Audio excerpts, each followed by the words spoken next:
പാരീസിലെ ഈഫൽ ഗോപുരം കാണാൻ പോയിട്ടുണ്ട്. മനോഹരമായ കാഴ്ചയാണ്.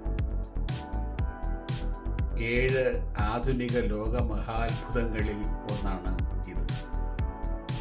1887 നിർമ്മാണം തുടങ്ങി 89 പൂർത്തീകരിച്ച ഗോപുരം.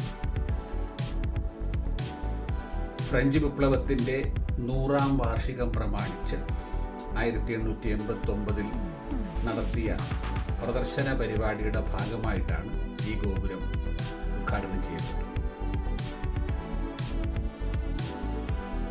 പാരീസിലെ എഞ്ചിനീയറായിരുന്ന ഗുസ്റ്റാവ് ഈഫൽ ആണ് പ്രധാനമായിട്ടും ഈ നിർമ്മാണ പ്രവർത്തനത്തിന് നേതൃത്വം കൊടുത്തത്.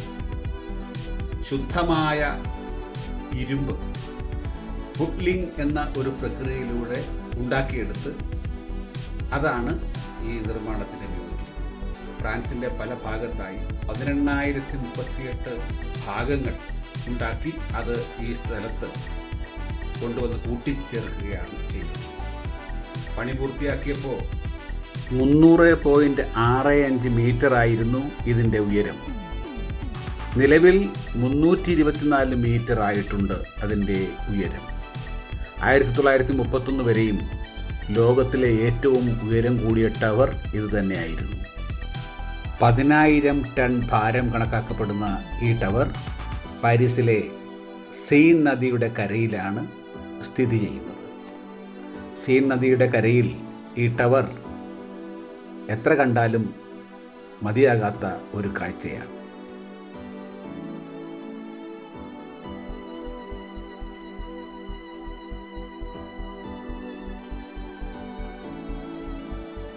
സന്ധ്യയാകുമ്പോഴാണ് ടവറിലെ ദീപങ്ങൾ തെളിഞ്ഞ് അത് പ്രകാശപൂരിതമായി കാണപ്പെടുന്നത്.